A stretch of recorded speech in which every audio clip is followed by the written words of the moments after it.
Assalamualaikum warahmatullahi wabarakatuh. Kami dari kelompok 3 ingin mempresentasikan jenis-jenis struktur organisasi, peran, dan fungsi. Sebelumnya, ini adalah anggota kelompok kami. Apa itu struktur organisasi? Struktur organisasi adalah setiap individu atau sumber daya manusia di dalam perusahaan memiliki posisi dan fungsi masing-masing. Menurut struktur organisasi, yang merupakan garis hierarki yang menggambarkan berbagai komponen yang membentuk perusahaan.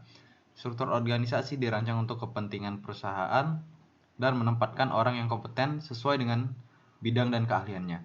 Dengan struktur organisasi ini, HRD dapat mengetahui peran dan tanggung jawab karyawan dan menentukan arah dan aliran komunikasi dalam perusahaan tersebut.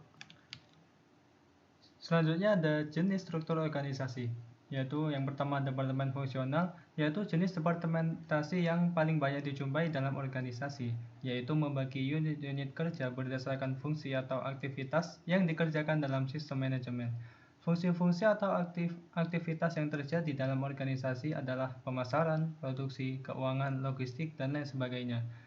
Yang kedua ada departemen fungsional. Fakta-fakta yang mempengaruhi pembentukan departemen berdasarkan fungsi adalah yang pertama ada volume pekerjaan, tradisi, preferensi, dan aturan kerja, kemiripan fungsi dalam departemen yang berbeda, pemisahan fungsi untuk mencegah benturan kepentingan, penggabungan fungsi-fungsi yang tak sama untuk kepentingan koordinasi.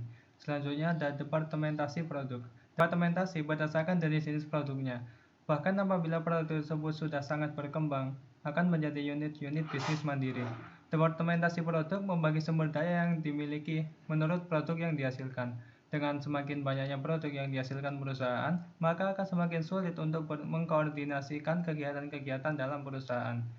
Selanjutnya, departementasi pelanggan. Departementasi jenis ini terjadi apabila organisasi membutuhkan pelayanan yang berbeda untuk jenis pelanggan utama yang berbeda.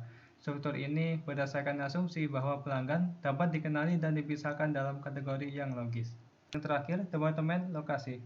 Departementasi jenis ini berdasarkan pertimbangan lokasi geografis yang cukup luas, punya karakteristik yang berbeda-beda sehingga dibentuk beberapa organisasi yang berdasarkan teritorial yang masing-masing memiliki peran khusus. Berikut adalah struktur PT KAI.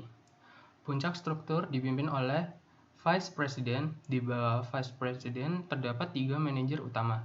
Yang pertama, manajer operasional, kedua, manajer keuangan, ketiga, manajer SDM.